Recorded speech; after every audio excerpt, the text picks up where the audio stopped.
আসসালামু আলাইকুম ওরহমতুল্লাহি ওয়াবারাকাতুহ। ইন্নাল হামদুলিল্লাহ ওয়াসসালাতু ওয়াসসালামু আলা রাসূলিল্লাহ ওয়া বা'দ। প্রিয় দর্শক শ্রোতা, আমেরিকা সহ পৃথিবীর যে প্রান্ত থেকেই এই মুহূর্তে আপনারা উপভোগ করছেন আপনাদের প্রিয় চ্যানেল TBN24 টেলিভিশনের সাপ্তাহিক জীবন ঘনিষ্ঠ আয়োজন ইসলামী সমাধান।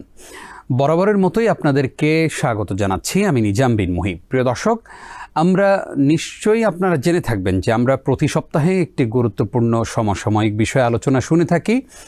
আলোচনা করবার জন্যে আমন্ত্রণ জানিয়ে থাকি বাংলাদেশ সহ পৃথিবীর বাংলা ভাষাভাষী মানুষের কাছে অত্যন্ত জনপ্রিয় এমন একজন স্কলারকে। যথারীতি আজকেও আমরা আমন্ত্রণ জানিয়েছি আমাদের প্রিয় একজন স্কলারকে। চলুন শুরুতেই তার সঙ্গে পরিচিত হয়ে নিচ্ছি।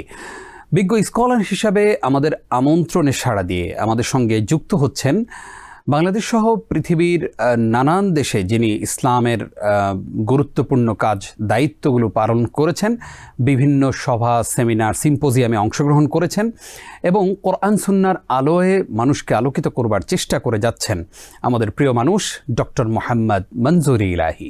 আসসালামু আলাইকুম ওরহমতুল্লাহ। ওয়ালাইকুম আসসালাম ওয়া রাহমাতুল্লাহি ওয়া বারাকাতুহু। স্যার, আপনি কেমন আছেন? আলহামদুলিল্লাহ।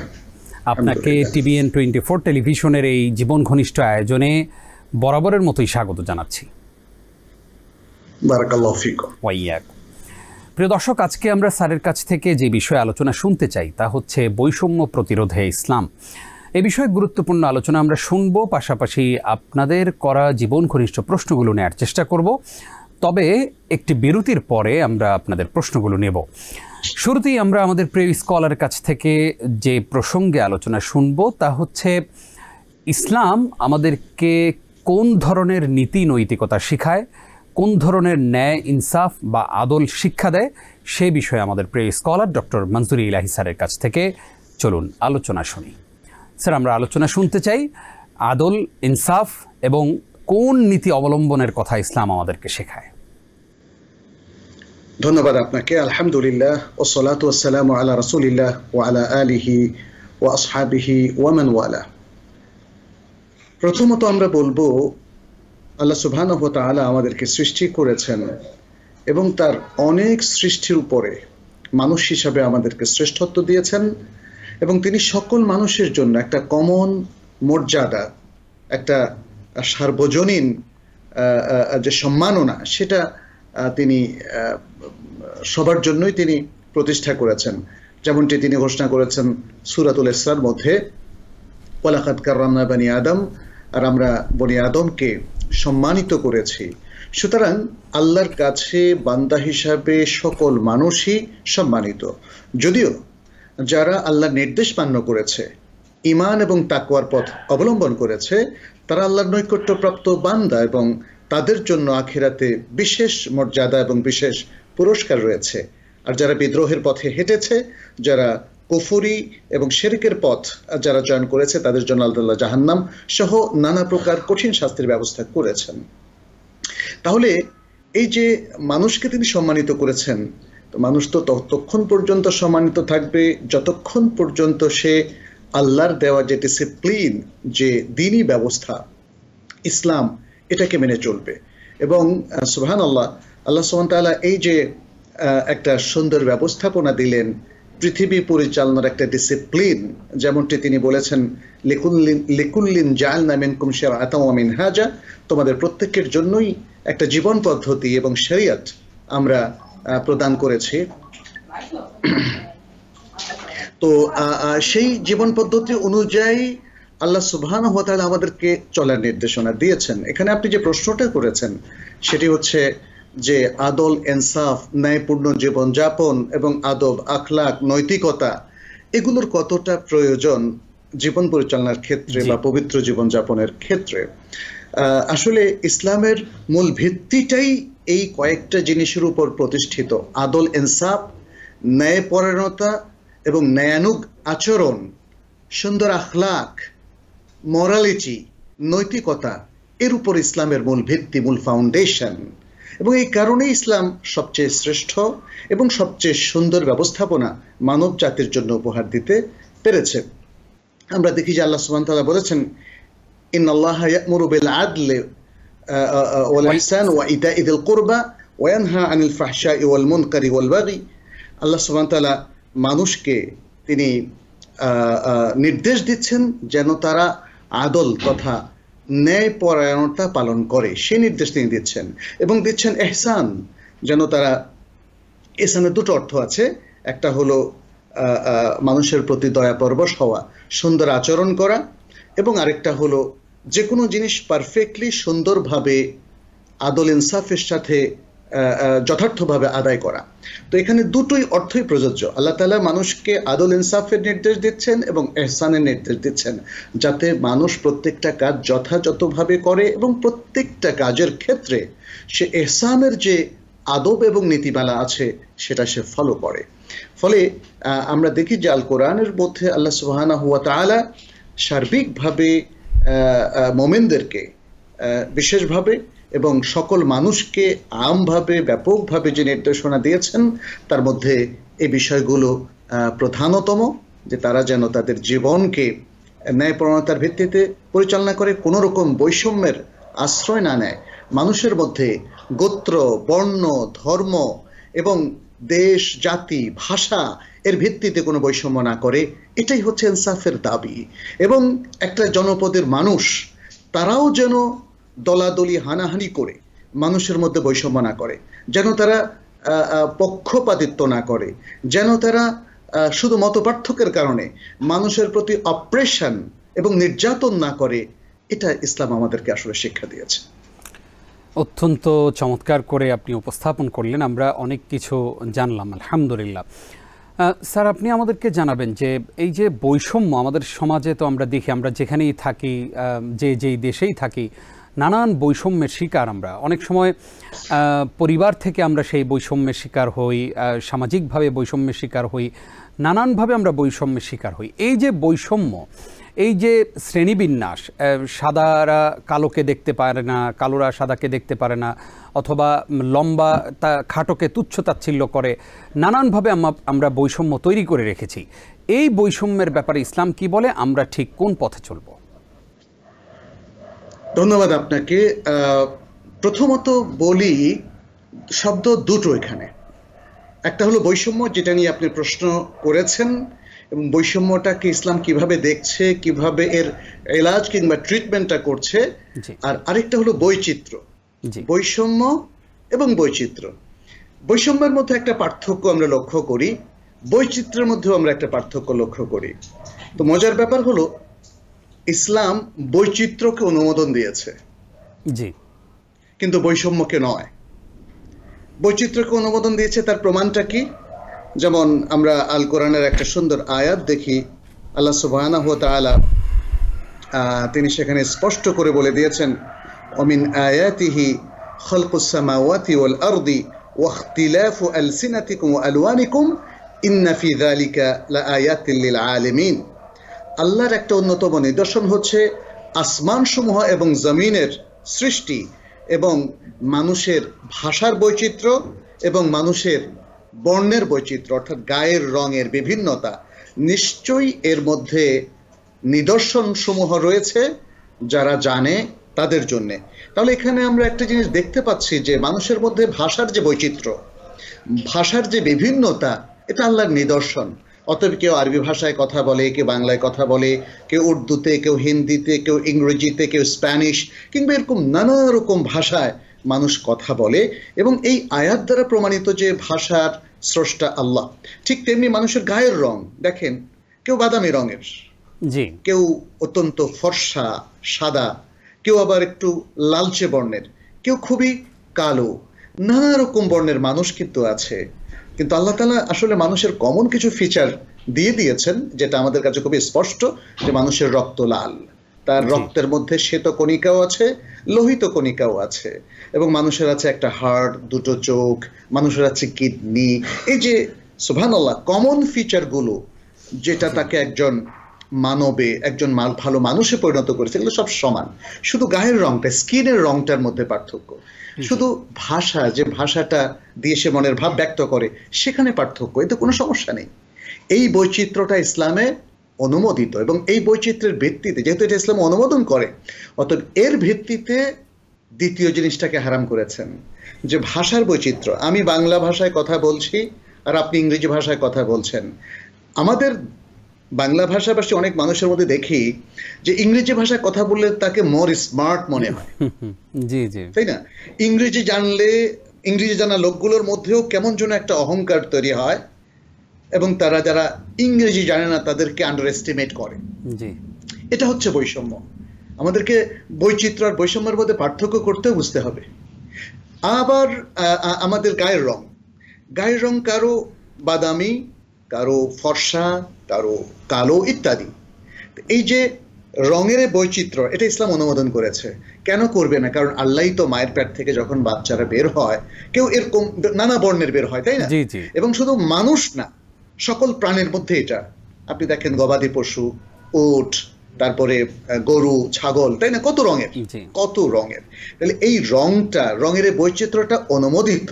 কিন্তু এই রঙের উপর ভিত্তি করে যদি আপনি বলেন সাদা রঙের মানুষ সুপ্রিম, তারা সুপ্রিমেসি কমপ্লেক্সে ভোগে, এবং বাদামি লোকরা এরা ইনফেরিয়র, তাহলে এটা ইসলাম কিন্তু কখনো অ্যালাউ করে না।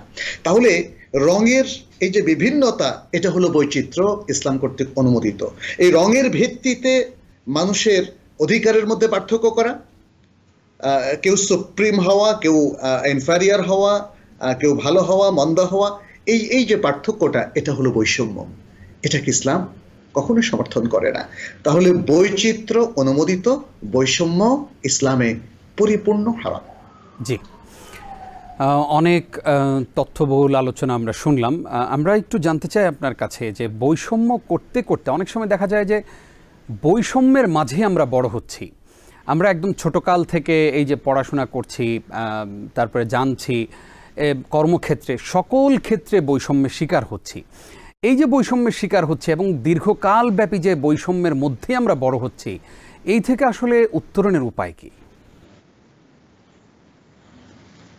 খুব চমৎকার আপনি একটা বিষয় নিয়ে এসেছেন। বৈষম্য কেন হচ্ছে সেটা আমাদের জানা প্রয়োজন। কারণ তাই না, একজন লোক একটা ট্রিটমেন্ট, একটা প্রেসক্রিপশন দেবে, যেটা আপনি যেমন আমার কাছে চেয়েছেন, যে বৈষম্য থেকে উত্তরণ উপায় কি। তাহলে বৈষম্যের কারণটা কি? জি, what are the root causes, এটা যদি আপনি বের করতে না পারেন, তাহলে কিন্তু বৈষম্য থেকে উত্তরণ করা যাবে না। আমাদের বৈষম্যের মূল কারণগুলো যদি আমরা দেখি, তাহলে দেখব বৈষম্যের পেছনে অনেকগুলো কারণ আছে। একটা বড় কারণ হচ্ছে গোত্রপ্রীতি, যেটাকে আমরা গোত্রীয় সংঘাত বলি। আমার গোত্র ভালো, আপনার গোত্র ভালো না। আচ্ছা, এরপর যখন আমার গোত্র সুযোগ পাবে, প্রভাবশালী হবে, তখন আপনার গোত্রের অধিকারগুলোকে আমি ভুলণ্ঠিত করব। তাহলে প্রথম হচ্ছে গোত্রপ্রীতি থেকেই নিজের অধিকারকে বড় করে দেখা, অন্যের অধিকারকে ছোট করে দেখা, এটা একটা হয়। তারপরে আমরা দেখি যে দলাদলি, মানুষের মধ্যে বিভিন্ন রকম দল এবং মতবাদের সৃষ্টি। কিছু মানুষ সে একটা দল করলো, আরো কিছু মানুষ অন্য আরেকটা দল করলো। এই যে দলাদলি, এই দলাদলি থেকে এক দল আরেক দলকে ঘায়েল করতে চায়, এবং ঘায়েল করতে গেলে সে নিজে অতিরিক্ত ফ্যাসিলিটি এবং অতিরিক্ত ক্ষমতা, অতিরিক্ত সুযোগ সে গ্রহণ করতে চায়, এবং তার বিরোধী যে দলটা আছে সেটাকে সে বঞ্চিত করতে চায়, সকল মৌলিক অধিকার বঞ্চিত করতে চায়, এবং অনেক সময় তার কণ্ঠরোধ করতে চায়, তার কথা বলার অধিকার নষ্ট করতে চায়, ইত্যাদি নানা রকম। তাহলে দলাদলি এখানে দ্বিতীয় আরেকটা কারণ।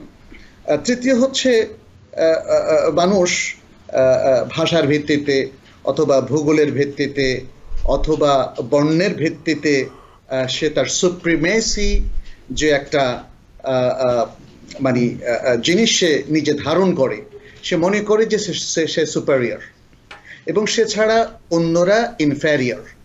এই ধারণাটাও বৈষম্যতে তাকে উদ্বুদ্ধ করে। যখন মানুষ সুপ্রিমেসি কমপ্লেক্সে ভোগে, তখন সে অন্যদেরকে মনে করে যে না, তার প্রয়োজন নেই, বরং সে মানুষ নিজে সুপ্রিম হওয়ার কারণে সে মনে করে ইনফেরিয়ররা তার খেদমতের জন্য উপযুক্ত এবং সে অন্যদের খেদমত পাওয়ার জন্য উপযুক্ত। এটা আমরা যেমন ইহুদিদেরকে দেখি। এই ইহুদি প্রটোকলে গেলে আপনি দেখবেন যে তারা মনে করে, এটা কোরআন বলছে, নাহনু আবনা Allah, we are the sons of Allah, তারা এটা মনে করে। এবং এটা মনে করার কারণে তারা মনে করে পৃথিবীর অন্য মানুষগুলো তাদেরকে সৃষ্টি করা হয়েছে আমাদের সার্ভিস দেওয়ার জন্য। অতএব সব সম্পদ আমাদের, সবকিছু আমাদের, এভরিথিং বিলংস টু আস। ফলে তাদের উচিত আমাদের খেদমত করা এবং আমাদের অধিকার হচ্ছে তাদের খেদমত নেওয়া। ফলে আমরা দেখতে পাচ্ছি ফিলিস্তিনে কি দেখতে পাচ্ছি, সেই সুপ্রিমেসি কমপ্লেক্স থেকে তারা কিন্তু আজকে গাজা উপত্যকা আক্রমণ করছে। তারা ফিলিস্তিন রাষ্ট্রের স্বীকৃতি দিচ্ছে না, বরং উড়ে এসে জুড়ে বসে তারা এই দেশটাকে দখল করে বসেছে এবং এই দেশের সকল অধিকার তারা হরণ করেছে এবং বিশাল এক বৈষম্যের তারা সৃষ্টি করেছে এই আরব ভূখণ্ডের মধ্যে। আমরা এটা দেখছি এবং এটা শুধু আরব ভূখণ্ডে নয়, পৃথিবীর বিভিন্ন জায়গাতেই আসলে এই ধরনের বৈষম্য তৈরি হয়েছে এবং অধিকাংশ ক্ষেত্রে এটা সুপ্রিমেসি কমপ্লেক্স থেকে তৈরি হয়েছে। তাহলে আমরা বেশ কয়েকটা রুট কজ পেলাম: গোত্রপ্রীতি, দলাদলি, সুপ্রিমেসি কমপ্লেক্স, এরকম আরো অনেকগুলো বিষয় থাকতে পারে। যেটা আমরা বললাম ভৌগোলিক পার্থক্য, আমি এই দেশের মানুষ, আপনি ওই দেশের মানুষ, দুই দেশের যুদ্ধ, এটা তো পৃথিবীর প্রাচীন জিনিস, তাই না? ভাষাগত বৈষম্য আমরা দেখি যে আমাদের বাংলাদেশে যখন 52 ভাষা আন্দোলন হয়েছিল, কিসের ভিত্তিতে হয়েছিল? তারা বাংলা ভাষার উপর এটাকে রাষ্ট্রভাষা স্বীকৃতি না দিয়ে উর্দু ভাষাকে এই বাংলা ভাষাভাষীদের উপর চাপিয়ে দিতে চেয়েছিল। এটা বৈষম্য। আমাদের মুখের ভাষা দিয়েছেন কে? আল্লাহ দিয়েছেন। এটা তো আমরা নিজেরা সৃষ্টি করিনি, তাই না? মুখের ভাষা তো কেড়ে নেওয়া যায় না। তাহলে এই যে ভাষাগত এই পার্থক্যের কারণেও দেখা যাচ্ছে যে একদল মানুষ তারা বৈষম্য করে থাকে, তারা জোর করে অনেক কিছু চাপিয়ে দেয়, মানুষের যে জন্মগত অধিকার সেগুলো তারা ক্ষুণ্ণ করে। এভাবে নানা কারণে বৈষম্য সৃষ্টি হয়। এখন বৈষম্যগুলোকে কিভাবে দূর করতে পারি আমরা? বৈষম্যগুলোকে দূর করার জন্য আমরা মুসলিম হিসাবে যদি এই ট্রিটমেন্টের কথা বলি, তাহলে 1 নাম্বার হচ্ছে ঈমান এবং তাকওয়ার দিকে ফিরে আসা। ঈমান এবং তাকওয়ার দিকে ফিরে আসা। আমরা যদি সত্যিকার ঈমানকে ধারণ না করি, তাকওয়া অবলম্বন না করি, তাহলে নিজেদেরকে এবং নিজেদের মানুষকে, জাতিকে কখনো বৈষম্য মুক্ত করতে পারবো না। কারণ ঈমান এবং তাকওয়াই আমাদেরকে, ওই যে আল্লাহ বলছেন ইন্নাল্লাহা ইয়ামুরু বিল আদলি ওয়াল ইহসান, এই যে আল্লাহ তাআলা আদল ইনসাফকে ফরজ করে দিয়েছেন, এই নির্দেশ তো আপনি মানবেন না যদি আল্লাহর উপর ঈমান না থাকে। আর যদি তাকওয়া না থাকে, তাহলে আপনি আদল ইনসাফ কায়েম করবেন না। আমরা অনেক মুসলিমদেরকে দেখি, তারা নিজ নিজ দেশে অনেক অত্যাচার নির্যাতন করে বেড়াচ্ছেন, তাই না? অনেক মুসলিম জনপদে, অনেক দেশে, আপনি আরব অনারব বহু দেশে আপনি এই চিত্রটা পাবেন। তাহলে তারা মুসলিম হওয়া সত্ত্বেও এটা কেন করছে?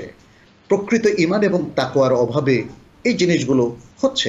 তাহলে ঈমান এবং তাকওয়া 1 নাম্বার। দ্বিতীয় হচ্ছে যে শিক্ষা আমরা গ্রহণ করছি, সেই শিক্ষার মধ্যে আসলে এই বৈষম্যহীনতা থাকতে হবে।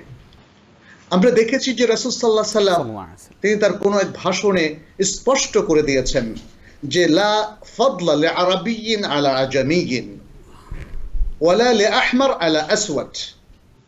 আল্লাহ সুবহানাহু ওয়া তাআলা, রাসূলুল্লাহ সাল্লাল্লাহু আলাইহি ওয়াসাল্লাম বলছেন যে অনারবদের উপর কোনো আরবের কোনো শ্রেষ্ঠত্ব নেই এবং কালোর উপরে সাদা কিংবা লালের কোনো শ্রেষ্ঠত্ব নেই, বরং শ্রেষ্ঠত্ব হচ্ছে তাকওয়া ভিত্তিক। তাকওয়া, পৃথিবীর কালো মানুষ যদি অধিক মুত্তাকি হয় তাহলে তার শ্রেষ্ঠত্ব বেশি, এবং সেই কথাটা আল্লাহ সুবহানাহু ওয়া তাআলা আল কোরআনেও স্পষ্টভাবে ধার্তহীন কণ্ঠে বলে দিয়েছেন, ইন্না আকরামাকুম ইনদাল্লাহি আতকাকুম, যে তোমাদের মধ্যে সবচেয়ে অধিক সম্মানিত হচ্ছে যে তোমাদের মধ্যে অধিক তাকওয়াবান। তাহলে এই যে বৈষম্য তৈরি না করা, তাকওয়ার জ্ঞান লাভ করা, তাকওয়ার চেতনাকে লালন করা, ঈমান ভিত্তিক মানুষের চিন্তা চেতনা গড়ে তোলা, এই এডুকেশনটা কিন্তু লাগবে। এবং এই এডুকেশনের মাধ্যমে তার সচেতনতা আসবে, তার চিন্তা ভাবনা, তার আইডিয়াগুলো, তার সবকিছু সেট আপ হবে। এই সেট আপটা যদি আমরা দিতে না পারি, তাহলে কিন্তু মানুষ সবসময় চেষ্টা করবে নিজেকে সুপ্রিম মনে করার আর নিজের বিরোধীদেরকে খারাপ মনে করার। এরপরে আরেকটা হচ্ছে মানুষের যে অধিকার, যেটাকে আমরা মানবাধিকার বলি, হিউম্যান রাইটস বলি, এবং যেটা ইসলাম সবচেয়ে সুন্দরভাবে স্বীকৃতি দিয়েছে। কোরআন সুন্নাহ ভিত্তিক আপনি দেখবেন যে বাবা মা প্রত্যেক মানুষ জন্মের পর থেকে এবং পরিবারের সদস্যদের, সমাজের সকল সভ্য নাগরিকের, পৃথিবীর সকল সিটিজেনের তাদের প্রত্যেকের একটা হকুক এবং রাইটস আছে। স্যার, আমরা এই মানুষের এই অধিকার নিয়ে ইনশাআল্লাহ আলোচনা শুনবো ছোট্ট একটি বিরতির পর ইনশাআল্লাহ। প্রিয় দর্শক, আপনারা দেখছেন TVN 24 টেলিভিশনের সাপ্তাহিক জীবন ঘনিষ্ঠ আয়োজন ইসলামী সমাধান অনুষ্ঠানের এই পর্যায়ে ছোট্ট একটি বিরতির সময় হলো, আমাদের সঙ্গেই থাকুন। প্রিয় দর্শক, জুমা পূর্ববর্তী আপনাদের প্রিয় অনুষ্ঠান ইসলামী সমাধানে আরও একবার স্বাগত জানাচ্ছি আপনাদেরকে। আমি নিজাম বিন মুহিব। আজকে আমরা অত্যন্ত গুরুত্বপূর্ণ একটি বিষয় আলোচনা শুনছি, বৈষম্য প্রতিরোধে ইসলাম। এই বিষয়ে কথা বলছেন আপনার আমার প্রিয় স্কলার ডক্টর মোহাম্মদ মঞ্জুরি ইলাহি স্যার। স্যার, আপনাকে আরও একবার স্বাগত জানাচ্ছি। এবং আপনি মানবাধিকার নিয়ে কথা বলছিলেন, আমরা আলোচনার বাকি অংশটুকু শুনতে চাই।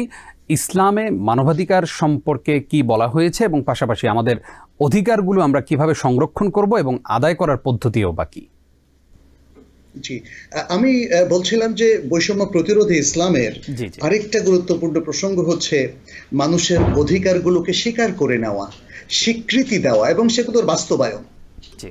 মানুষের অধিকারগুলো আল্লাহ সুবহান তাআলা যেমন আদ-দারুরিয়াতুল খামস, 5 এসেনশিয়ালস অফ হিউম্যান লাইফ, 5টা জিনিসের মধ্যে তিনি বিভক্ত করেছেন। আল্লাহ সুবহান তাআলা কোরআনের অসংখ্য আয়াত রয়েছে, আমরা সেই বড় ডিসকাশনে যাব না, কিন্তু সংক্ষেপে বলছি। প্রথম হচ্ছে প্রোটেকশন অফ রিলিজিয়ান। তারপর প্রত্যেক মানুষের একটা রিলিজিয়াস রাইটস আছে, সেটা সে স্বাধীনভাবে যেন সে ভোগ করতে পারে, এনজয় করতে পারে। দ্বিতীয় হচ্ছে প্রোটেকশন অফ লাইফ। মানুষের যে একটা প্রাণ আল্লাহ তাআলা দিয়েছেন, এই প্রাণ যেন নিরাপদ থাকে, শান্তিপূর্ণ জীবনযাপন করতে পারে, পবিত্র এবং নৈতিকতাপূর্ণ জীবনযাপন করতে পারে, সে অধিকার কিন্তু মানুষের আছে। ফলে মানুষের কথা বলার অধিকার নষ্ট করা যাবে না, তার উপর হামলা করা যাবে না, তাকে অন্যায়ভাবে হত্যা করা যাবে না, বিনা দোষে তাকে কষ্ট দেওয়া যাবে না, তাকে নির্যাতন করা যাবে না, তাকে জুলুম করা যাবে না। এই যে নিয়ম কানুনগুলো ইসলাম দিয়েছে, এটা for the protection of human life. Third হচ্ছে প্রোটেকশন অফ হিউম্যান ইন্টেলেক্ট। মানুষের যে বুদ্ধি আল্লাহ তাআলা দিয়েছেন, যে ব্রেনটা দিয়েছেন, মূলত এই ব্রেন দিয়ে তো মানুষ সবকিছু চলে, তাই না? মানুষের ব্রেনের সাথে আপনার দৃষ্টিশক্তি, আপনার এই যে মুভমেন্ট, আপনার স্কিনের যে অনুভূতি, এভরিথিং কানেক্টেড। এই জন্য আল্লাহ তাআলা এটাকে অত্যন্ত জরুরি বলেছেন, কারণ মানুষের ব্রেন ক্ষতিগ্রস্ত হলে সে স্বাভাবিক চিন্তা করতে পারে না, সে বেহুশ হয়ে যেতে পারে, সে পাগল হয়ে যেতে পারে, তার মেন্টাল হেলথে প্রবলেম হলে সে আর সুন্দর জীবনযাপন করতে পারে না। ফলে এইটা যাতে কোনো মতেই নষ্ট না হয়, সেজন্য দুটো জিনিস ইসলাম বলেছে। এক নম্বর হচ্ছে সে যেন কোনো মাদক সেবন না করে, সে যেন মদমত্ত হওয়া কিংবা ড্রাঙ্ক হওয়া, নেশাগ্রস্ত হওয়ার মতো কোনো কিছু সেবন না করে। দ্বিতীয় হচ্ছে সে যেন তার চিন্তা চেতনাকে বিশুদ্ধ রাখার জন্য তার পড়াশোনা এবং তার যাবতীয় কাজকর্ম সম্পাদন করে, এবং সে যেন পথভ্রষ্ট হওয়ার মতো, বিচ্যুতির পথে চলে যাওয়ার মতো, বকে যাওয়ার মতো এমন কোনো অশ্লীল সাহিত্য, অশ্লীল চিন্তা ভাবনা এবং দুর্নীতিগ্রস্ত চিন্তা ভাবনা সে যেন বহন না করে। দুটোকে ইসলাম নিষিদ্ধ করেছে for the protection of human intellect. Fourth হচ্ছে প্রোটেকশন অফ ওয়েলথ, সম্পদের যে সুরক্ষা। সম্পদের সুরক্ষা করার জন্য চুরি, ডাকাতি, রাহাজানি, ছিনতাই, হারাম ইনকাম, এই সব কিছুকে হারাম করে দেওয়া হয়েছে, যাতে মানুষের সম্পদটা পবিত্র থাকে এবং সুরক্ষিত থাকে। এবং লাস্ট হচ্ছে মানুষের সম্মান, যেটাকে আমরা আত্মসম্মান বলি।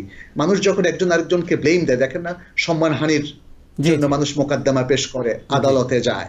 তার মানে হচ্ছে এটা human dignity is essential for life. সুতরাং এই হিউম্যান ডিগনিটির প্রোটেকশনটাকে ইসলাম জরুরি বলেছে। এগুলো হচ্ছে হিউম্যান রাইটসের মৌলিক দিক।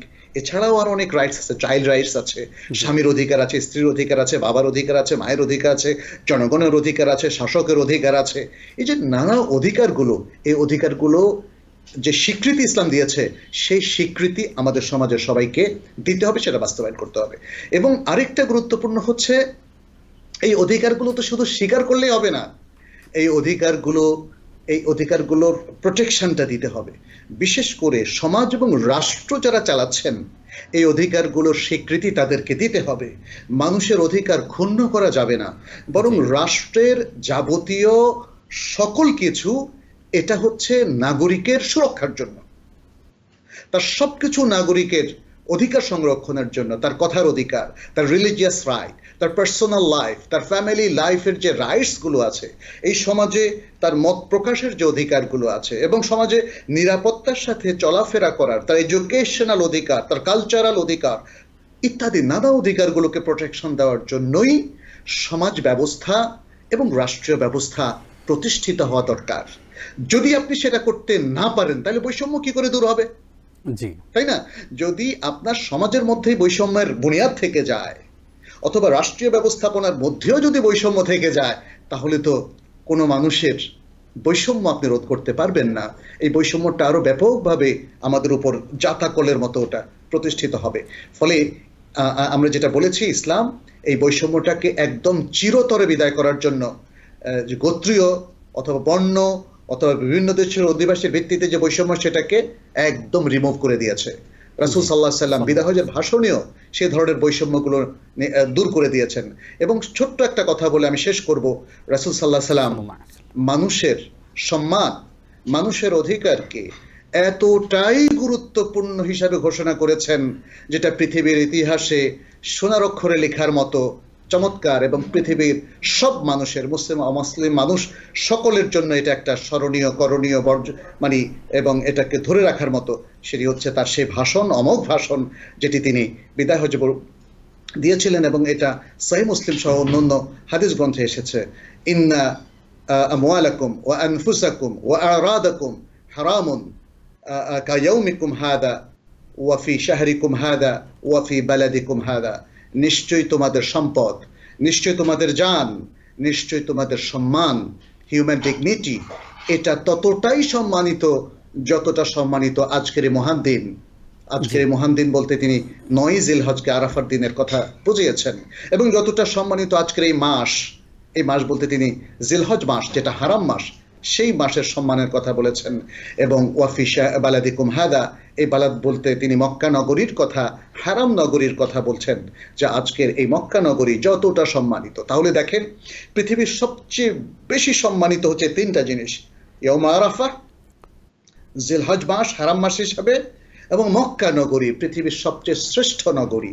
এগুলো যতটা সম্মানিত, মানুষের জান, মাল, ইজ্জত, এগুলো ততটাই সম্মানিত। এটা হিউম্যান রাইটসের অমোঘ ঘোষণা। অতএব এই সম্মাননার ব্যাঘাত হয় এমন কিছু করা যাবে না। তাহলে যদি করা হয়, তাহলে সমাজে বৈষম্য চলে আসবে, এবং সেই বৈষম্যের কারণে মানুষের স্বাভাবিক জীবন ব্যাহত হবে, মানুষ ক্রুদ্ধ হবে, রিঅ্যাক্টিভ হবে, সমাজে বিপর্যয় দেখা দিবে, ফিতনা দেখা দিবে, লাগালাগি, হানাহানি, সংঘর্ষ দেখা দিবে, খুন খারাপি দেখা দিবে, যেটা থেকে উত্তরণের জন্য একটাই প্রেসক্রিপশন, সেটাকে বৈষম্যকে চিরতরে বিদায় জানানো। এবং সেই জন্য ইসলাম যে সুন্দর যে গাইডলাইনটা আমাদেরকে দিয়েছে, সেটাকে অনুসরণ করা। তন্ময় হয়ে আপনার আলোচনা শুনছিলাম স্যার, জাযাকাল্লাহ খাইর। আমরা একটু জানতে চাই আপনার কাছে যে বৈষম্যের শিকার যদি আমি হই, তাহলে আমার করণীয় কি? আমরা কি সেই হাদিসকে সামনে রেখে এগিয়ে যাব যে মান রাআ মিনকুম মুনকারান ফালইয়ুগাইয়িরহু বিয়াদিহি فإن لم يستطع فبقلبه فبلسانه فإن لم يستطع فبقلبه وذلك أضعف الإيمان। এই হাদিসকে সামনে রেখে কি আমরা এগিয়ে যাব, নাকি আমি সব সময় খালি বদদোয়াই করতে থাকবো? আমার আসলে করণীয় কি আমি যদি বৈষম্যের শিকার হই? জি, আপনি প্রফেটিক প্রেসক্রিপশনের বিষয়টা নিয়ে এসেছেন হাদিসের আলোকে। এটা একটা শুদ্ধ হাদিস। বৈষম্য হচ্ছে পৃথিবীর বড় মুনকারাত এবং পাপের একটা বৈষম্য। কেউ যদি বৈষম্য তৈরি করেন, এটা অত্যন্ত গর্হিত কবিরা গুনাহ এবং প্রচন্ড অবজেকশন ইসলামেতে দিয়েছে, এবং এটাকে জাহিলিয়াত বলে ইসলাম উল্লেখ করেছে। কারণ আমরা বৈষম্যটা জাহিলিয়াতে দেখেছি, নবী সাল্লাল্লাহু আলাইহি সাল্লামের নবুয়ত প্রাপ্তির আগের যে সময়টা, এটা জাহিলিয়াত। অতএব বৈষম্যকে কখনোই সমর্থন করা যাবে না, এটা প্রথম কথা। দ্বিতীয় হচ্ছে বৈষম্যের প্রতিরোধ করা। এই প্রতিরোধটা কিভাবে করবেন সেটি এই হাদিসে বলা হয়েছে। যদি সামর্থ্য থাকে তাহলে হাত দিয়ে, অর্থাৎ ক্ষমতা প্রয়োগ করে আপনি সেই বৈষম্যটাকে দূর করবেন, আপনার যদি ক্ষমতা থাকে। দ্বিতীয়ত হচ্ছে, যদি হাতের ক্ষমতা না থাকে, তাহলে কলমের ক্ষমতা তো আছে, আপনি লিখবেন, অথবা আপনার লিসান দিয়ে, মুখের প্রতিবাদ দিয়ে আপনি সেটাকে প্রতিরোধ করবেন। এবং যদি এই দুটো ক্ষমতাও না থাকে, তাহলে মনে মনে আপনি ঘৃণা করবেন। তাহলে প্রথম কথা হচ্ছে সামর্থ্যের শর্তে রাসূল সাল্লাল্লাহু আলাইহি ওয়াসাল্লাম 3টে স্তর বললেন, এবং বললেন যে সর্বনিম্ন স্তর হচ্ছে মনে মনে বৈষম্যকে ঘৃণা করা, মানসিকভাবে বৈষম্য বিরোধী অবস্থানে নিজেকে রাখা এবং বৈষম্য বিরোধী অবস্থানে তথা যারা হকের পক্ষে, ইনসাফের পক্ষে, ন্যায়ের পক্ষে তাদের কাতারে নিজেকে মানসিকভাবে রাখা, এটা হলো ঈমানের সর্বনিম্ন স্তর। অতএব নবী সাল্লাল্লাহু আলাইহি ওয়াসাল্লাম যেহেতু প্রেসক্রিপশন দিয়েছেন, তাহলে এর বাইরে তো আমরা আর কিভাবে প্রেসক্রিপশন দেব? সুযোগ নেই। দোয়ার কথা যেটা বলেছেন, শুনেন, মানুষ যখন প্রচন্ড ক্ষমতার অধিকারী হয় তখনও তাকে দোয়া করতে হবে। আপনি কি দেখেছেন না বদরের যুদ্ধে মুসলিমদের বিজয়ের পরেও রাসূল সাল্লাল্লাহু আলাইহি ওয়াসাল্লাম যুদ্ধের শুরু থেকে শেষ পর্যন্ত সর্বাবস্থা আল্লাহ মুখে ছিলেন, আল্লাহর কাছে তার সমস্ত নিবেদন তিনি পেশ করেছিলেন, যুদ্ধের আগে কিংবা পরে, এবং উহুদের যুদ্ধে আমরা তাই দেখি। সুতরাং আমাদের জন্য আমরা এই তিনটা স্তরে অবস্থান কালেও দোয়া থেকে আমরা বিচ্ছিন্ন হব না। কিন্তু যখন আপনি প্রথম ক্ষমতাটা আপনার থাকবে প্রতিরোধ করার, তখন শুধু দোয়া দিয়ে অলস জীবন যাপন করা যাবে না। আপনি আপনার যে শক্তি সামর্থ্য আছে সেটাকে আইনি প্রক্রিয়ায় ইসলাম যেভাবে প্রেসক্রাইব করেছে, আপনি সেই প্রক্রিয়ার মধ্য থেকেই আপনার সমস্ত শক্তি, সামর্থ্য, মেধা আপনি বিনিয়োগ করবেন এবং সাথে দোয়াও করবেন। আল্লাহ আমাদেরকে সেই তৌফিক দান করুক, আমিন। অত্যন্ত গুরুত্বপূর্ণ একটি এপিসোড আমরা আজকে আমাদের প্রিয় স্কলারের কাছ থেকে উপহার পেয়েছি। প্রিয় দর্শক, এই মুহূর্তে আমাদের সঙ্গে অনেক দর্শক আছেন, আমরা একজনকে যুক্ত করে নিচ্ছি। আসসালামু আলাইকুম। ওয়ালাইকুম আসসালাম রাহমাতুল্লাহি ওয়া বারাকাতুহু। জীবন প্রশ্ন করুন। আসসালামু আলাইকুম হুজুর। ওয়ালাইকুম আসসালাম। যদি কেউ একই বছরে হজ করে, যেমন জুন মাসে এবার হজ হলো, এবং যদি নভেম্বর ডিসেম্বরে 6 মাস না আবার উমরা করে, তাহলে কোনো বিধিনিষেধ আছে কিনা, নাকি কোনো অসুবিধা আছে কিনা একটু জানতে চাই। আচ্ছা আচ্ছা, জি ধন্যবাদ আপনাকে। স্যার, হজ করার পরেই 6 মাসের মধ্যে যদি উমরা করেন কেউ, কোনো অসুবিধা আছে? না, কোনো অসুবিধা নেই। এটা তো হতে পারে, যেমন ধরেন একজন ব্যক্তি হয়তো রিয়াদে থাকেন, জেদ্দায় থাকেন, তিনি হজ করে 1 মাস পরে, 1 সপ্তাহ পরে আরেকটা উমরা করতে পারেন। আমি এটা উদাহরণ দিলাম এই জন্যে যে কাছের মানুষ, এখানে তো সেটা কোনো নিষেধ করে না, তিনি তো কোনো টাকাও খরচ হচ্ছে না, সামান্য গাড়ি চালিয়ে চলে গেলেন, উমরা করলেন। তাহলে দূরের মানুষের জন্য সেটা কেন অসুবিধা হবে? যদি তার সামর্থ্য থাকে এবং তিনি ভাবেন যে আমি হজ করার পরেও বায়তুল্লাহ আমাকে টানছে, আমি একটু আল্লাহ অভিমুখী হতে চাই, আমি আরেকটু সুন্দর ইবাদত করতে চাই, কারণ বায়তুল্লাহ যাওয়া মানে মনের জন্য আল্লাহর কাছে চলে গেছে। যদিও আমরা আসলে একই অবস্থা, আল্লাহ তো আরশের উপর আছেন, তারপরেও মানে আল্লাহকে পাওয়ার জন্য বায়তুল্লাহ যাওয়াটা জরুরি নয়। কিন্তু এটা হচ্ছে যেহেতু বায়তুল্লাহ, কাবা, আল্লাহর ঘর, স্পেশাল ঘর, যেটা আমাদের কিবলা, ফলে সেখানে যাওয়ার পরে প্রত্যেক মুসলিমের ইমান বেড়ে যায়, মনে যেন আল্লাহকে একদম কাছে পেয়ে গেছি। ফলে আল্লাহর প্রতি যে আমাদের একটা অনুরাগ, মাহাব্বা, ভালোবাসা, সেটা কিন্তু অনেক বেড়ে যায়। কেউ যদি মনে করে যে হজের পরে আমি আরেকবার একটু 6 মাস না 3 মাস 2 মাস পরে আরেকবার একটু আল্লাহর ঘরে যাব, একটু ইমানটাকে বুস্ট আপ করব, একটু আল্লাহর সাথে রিলেশনটাকে বাড়াবো, কানেকশনটাকে আরো স্ট্রং করব, তাহলে এটা ভালো, কোনো অসুবিধা নেই। জি, আশা করছি আমাদের বোন তার প্রশ্নের জবাব পেয়েছেন। স্যার, আপনার কাছ থেকে এবার জানতে চাই, আমরা যদি কারো দ্বারা অত্যাচারিত হই, তার জন্য কি আমরা বদদোয়া করতে পারবো? দেখুন, রাসূলুল্লাহ সাল্লাল্লাহু আলাইহি সাল্লাম বলেছেন, ইত্তাকি দাওয়াতাল মাজলুম, ইত্তাকি দাওয়াতাল মাজলুম। সকল মানুষকে তিনি বলেছেন, যে কোনো মানুষ যার ক্ষমতা আছে, যিনি বড় প্রশাসক, যার অধীনে অনেক মানুষ আছে, এই ধরনের ব্যক্তিরা অধীনস্থদেরকে হয়তো জুলুম করতে পারেন, যাতে জুলুম না করেন সেজন্য রাসূল সাল্লাল্লাহু আলাইহি ওয়াসাল্লাম বলছেন, ইত্তাকি দাওয়াতাল মাজলুম, তুমি মাজলুমের বদদোয়া থেকে বেঁচে থাকো। মাজলুম ব্যক্তি কি আমাকে ফতোয়া জিজ্ঞেস করবে বা আপনাকে, যে ভাই আমি কি একটু বদদোয়া করব, ওই লোক জুলুম করে আমাকে শেষ করে দিচ্ছে, জি জি, আমার ভাইকে মেরে ফেলেছে, আমার ঘরের সম্পদ আত্মসাৎ করে ফেলেছে, আমাকে নির্যাতনের মুখে রেখেছে, আমি কি একটু বদদোয়া করতে পারবো? সুবহানাল্লাহ, এটা জিজ্ঞেস করবেন না। মাজলুমের বদদোয়াটা অটোমেটিক চলে আসে। জি জি, কোন মাজলুম যদি জালেমের বিরুদ্ধে বদদোয়া করে, তাহলে শরিয়তের কোনো নিষেধাজ্ঞা নেই? যদি থাকতো তাহলে আল্লাহ তাআলা অথবা তার রাসূল সাল্লাল্লাহু আলাইহি সাল্লাম আমাদেরকে বলতেন তোমরা জালেমের বিরুদ্ধে কোনো বদদোয়া করো না, এমন কি কোনো নির্দেশনা আছে? নাই। বরং রাসূলুল্লাহ সাল্লাল্লাহু আলাইহি সাল্লাম জালিমকে বলেছেন তুমি মাজলুমের বদদোয়া থেকে বেঁচে থাকো, অর্থাৎ তুমি জুলুম করো না, তাইলে আর কেউ মাজলুম হবে না তোমার কর্তৃক, ফলে তোমার বিরুদ্ধে বদদোয়া হবে না। কিন্তু যদি কেউ জুলুম করে তাহলে মাজলুমের স্বতঃস্ফূর্ত বদদোয়া চলে আসবে। জি, আল্লাহু আকবার। আমরা গুরুত্বপূর্ণ আলোচনা শুনছি প্রিয় দর্শক। আমাদের সঙ্গে এই মুহূর্তে আরো একজন দর্শক আছেন, আমরা তাকে যুক্ত করে নিচ্ছি। আসসালামু আলাইকুম দর্শক, আপনার প্রশ্ন শুনতে চাই। আসসালামু আলাইকুম। ওয়ালাইকুম সালাম। আচ্ছা, আমি জামাইকা থেকে বলছি। যে আমার একটা কোশ্চেন হচ্ছে যে দেশের প্রধান থাকে, তাকে যদি মেজরিটি পার্সন না চায়, সেক্ষেত্রে সে যদি দেশে স্থায়ী হয়, এটা কি দেশ জুলুমকারী হচ্ছে না? দেশের জনগণ কি জুলুমের শিকার হচ্ছে না? সেক্ষেত্রে যে ক্ষমতায় আছেন তাকে তাকে সেটা কি ইসলামের পক্ষে হয় না বিপক্ষে হয়? জোর করে ক্ষমতায় আছে। জি, আমরা আপনার প্রশ্নটি বুঝতে পেরেছি স্যার। আমাদের প্রিয় বোন তিনি জানতে চেয়েছেন। জি, আপনি নিশ্চয়ই আমি বুঝতে পেরেছি প্রশ্নটা। জি জি জি, প্রশ্নটা আমরা পেয়েছি। আসলে প্রত্যেকটা মুসলিম রাষ্ট্রেরই অথবা ইভেন অমুসলিম রাষ্ট্র যদি হয়, তাদের নিজস্ব নিয়ম কানুন আছে। জি জি। তো একটা অমুসলিম রাষ্ট্রের ব্যাপারে তো ইসলামের বক্তব্যটা সেখানে চলে না, কিন্তু মুসলিম রাষ্ট্রে এটা যে নিয়ম কানুনগুলো আছে, অনেক সময় আমরা দেখি যে সেটা মানে অমুসলিম কিছু রাষ্ট্রের আদলেও অনেক কিছু আছে, আবার ইসলামের নিয়ম অনুযায়ী সেটা আছে।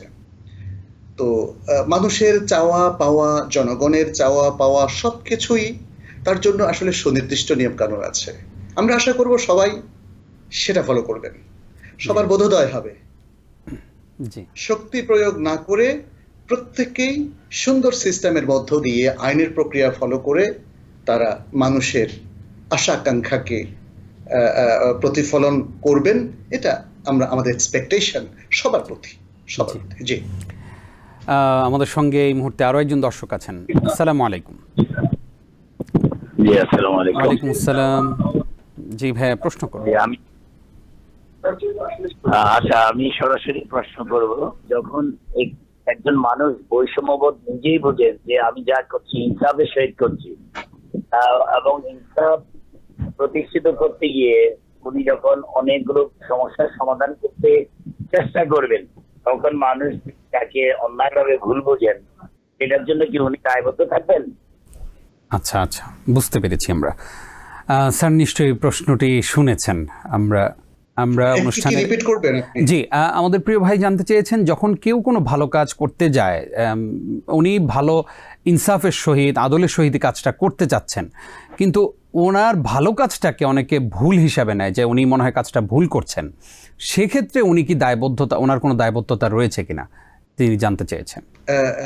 তিনি যেমনটা বলেছেন, জি জি, যদি সেটাই সত্য হয় তাহলে তার কোনো দায়বদ্ধতা নেই। তবে এখানে তার সাফল্য নির্ভর করবে যাদের জন্য তিনি ভালো কাজটা করতে চাচ্ছেন তাদেরকে কনভে করা। তিনি যদি সফলভাবে কনভে করতে না পারেন তাহলে তো ভুল বুঝবে মানুষ। আমি একজনের ভালো করতে চাচ্ছি কিন্তু সে আমার ভালোটাকে ভুল হিসাবে দেখছে, তাহলে তো এখানে একটা কমিউনিকেশন গ্যাপ। তাহলে এখানে ইফেক্টিভ কমিউনিকেশনের দক্ষতাটা জরুরি হয়ে পড়ে। এই গ্যাপগুলো আপনি দেখেন স্বামী স্ত্রীর মধ্যে প্রবলভাবে হয়, তাই না? স্বামী স্ত্রীর ভালো চায়, স্ত্রী স্বামীর ভালো চায়, বাট স্টিল দেখা যাচ্ছে যে সাংসারিক অনেক জিনিস নিয়ে তাদের মধ্যে খুনসুটি হয়, ঝগড়াঝাটি হয় এবং কখনো মারামারিও পর্যন্ত হয়, ডিভোর্সও হয়। তাহলে বোঝা গেল যে ভুল বোঝাবুঝি এটা হতে পারে, তবে ভুল বোঝাবুঝির অবসান হওয়া দরকার, কমিউনিকেশনটাকে ইফেক্টিভ করা দরকার। আর যখন মনে হয় যে একটা কিছু ভালো করতে গিয়ে বিপদ আসতে পারে তখন স্টপ হয়ে যাওয়া দরকার, বুঝিয়ে শুনিয়ে সমঝোতা করে তারপরে সে কাজে হাত দেওয়া দরকার। অসংখ্য ধন্যবাদ স্যার, আপনাকে কষ্ট করে আমাদেরকে সময় দিয়েছেন। আমরা অনুষ্ঠানের একেবারেই শেষের দিকে চলে এসেছি। কষ্ট করে সময় দেওয়ার জন্য আপনাকে ধন্যবাদ জানাচ্ছি। আপনাকে অনেক অনেক শুকরিয়া। জাযাকাল্লাহ খাইর। প্রিয় দর্শক, এতক্ষণ দেখছিলেন আপনারা TBN 24 টেলিভিশনের সাপ্তাহিক জীবন ঘনিষ্ঠ আয়োজন ইসলামী সমাধান। বিদায় নিচ্ছে আমি নিজাম বিন মুহিব। আগামী পর্ব দেখবার আমন্ত্রণ জানিয়ে এখানেই শেষ করছি। আসসালামু আলাইকুম ওয়া রাহমাতুল্লাহি ওয়া বারাকাতুহু। وما أرسلنا من قبلك إلا رجالا نوحي إليهم فاسألوا أهل الذكر إن كنتم لا تعلمون। TBN 24 টেলিভিশন দেখতে আজই কল করুন 7187776556। লগ ইন করুন www.totalcablebd.com। নিউ ইয়র্ক থেকে সম্প্রচারিত TBN 24 টেলিভিশন বিশ্বজুড়ে বাঙালির কণ্ঠস্বর।